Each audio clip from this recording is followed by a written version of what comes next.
pitali zašto je ministar Vujović podneo ostavku, danas na dnevnom redu Skupštine imamo odgovor. Imamo set finansijskih zakona koji nude izuzetno loša rešenja, koja čak ni on, koji je u prethodne 3 godine pre toga žmurio na dobar broj stvari koje je vladajuća koalicija radila od kad vrši vlast, čak ni on, kažem, nije hteo da u svojoj biografiji ima tako nešto kao zaveštanje, nego smo dobili novog ministra finansija, čiju biografiju ako pogledamo, onda je sasvim prirodno da se ona dopuni i činjenicom da stoji iza predloga ovakvog jednog seta zakona, koji su izuzetno problematični i imaju za cilj da obezbede razne mehanizme uz pomoć kojih će se nastaviti pljačkanje javne imovine. Najproblematičniji su Zakon o obezbeđenju i Zakon o stečaju, koji su međusobno i uslovljeni. Ovi predlozi zakona omogućiće bankama, faktoring agencijama, firmama koje se bave otkupom i prebijanjem potraživanja, da iz preduzeća koja su u stečaju izvlače novac i tako oštete pre svega radnike koji rade u tim preduzećima, a potom i domaća pravna lica. Ako se setite, 2013. godine osnivač pokreta Dosta je bilo, Saša Radulović, koji je tada bio ministar privrede, predložio je izmene Zakona o stečaju i u tom i takvom predlogu zakona ovo što sad novi ministar finansija predlaže bilo je strogo zabranjeno i krivično kažnjivo. Sad praktično novi ministar finansija to legalizuje.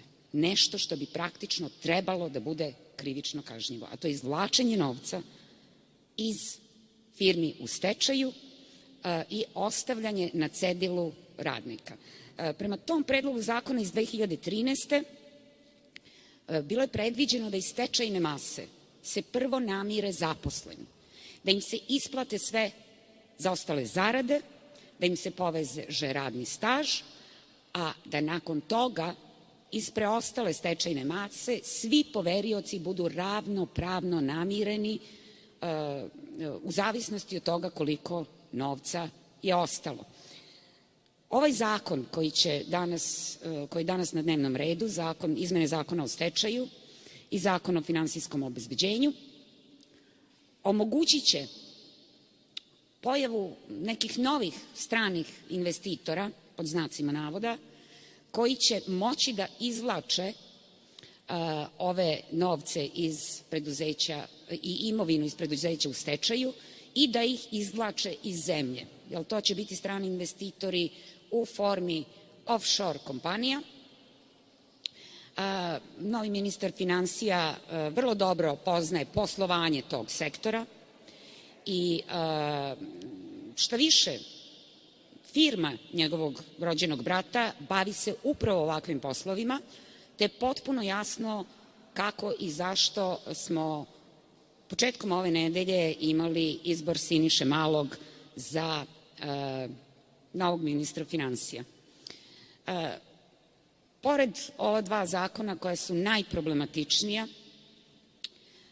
problematično je i novo predviđeno rešenje u Zakonu o privrednim društvima.